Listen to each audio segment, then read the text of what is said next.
Γεια σας παιδιά, είμαι η Αντωνία και είμαι ανιματέρ σε παιδικά πάρτι. Αν καταλάβατε λίγο από την εισαγωγή, σήμερα θα μιλήσουμε για τη μουσική που πρέπει να ακούγεται σε ένα παιδικό πάρτι. Ως ανιματέρ λοιπόν, κουβαλάω μαζί μου εξοπλισμό, κουβαλάω ηχείο, οπότε ένα μεγάλο μέρος του προγράμματός μου βασίζεται σε μουσικοκινητικά παιχνίδια και αρκετό χορό, το οποίο είναι απαραίτητο ώστε τα παιδιά να διασκεδάσουν και να εκτονωθούν. Από εκεί και πέρα όμως, τι μουσική πρέπει να επιλέξουμε για το πάρτι μας? Η αλήθεια είναι ότι ένα παιδικό πάρτι χωρίς παιδικά τραγούδια δεν γίνεται. Πραγματικά δεν μπορεί να υπάρξει. Και ειδικά όσο μικρότερες είναι οι ηλικίες των παιδιών, παραδείγματος χάρη 3 χρονών, 4, 5 χρονών, ειδικά τα παιδάκια που πάνε παιδικό σταθμό, αλλά και προνήπιο και νήπιο, οφείλουμε να βάλουμε και κλασικά παιδικά τραγούδια. Κλασικά όμως.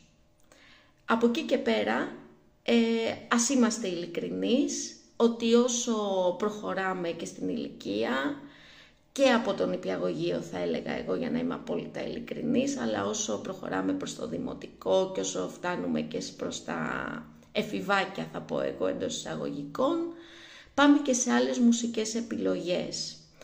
Όμως πάντα πρέπει να έχουμε σεβασμό στα τραγούδια που θα επιλέξουμε για το πάρτι μας.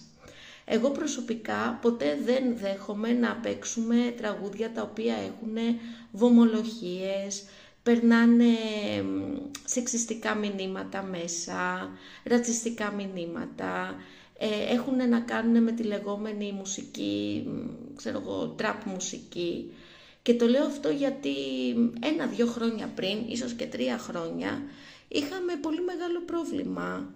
Γιατί πάρα πολλά παιδιά και πιο μικρά παιδιά, να τα λέμε και αυτά, είμαστε ειλικρινείς, ζητάγανε τραγούδια τα οποία είχαν ακατάλληλο περιεχόμενο. Δεν υπήρχε λοιπόν ποτέ περίπτωση να παίξουμε κάτι τέτοιο. Το ξεκόβαμε, πραγματικά το ξεκόβαμε. Από την άλλη όμως, οφείλεις να βάλεις και τραγούδια με τα οποία τα παιδιά θα διασκεδάσουν, θα χορέψουν και θα ξεσηκωθούν. Οφείλεις να προσαρμόσεις το πρόγραμμά σου σε αυτά που τους αρέσουν, γιατί η ουσία είναι τα παιδιά να περνάνε καλά. Έτσι λοιπόν κάνεις μια επιλογή με σεβασμό και επεξεργάζεσαι, φιλτράρεις πάρα πολύ καλά το περιεχόμενο των τραγουδιών, ώστε να μην είναι προσβλητικό σε κάτι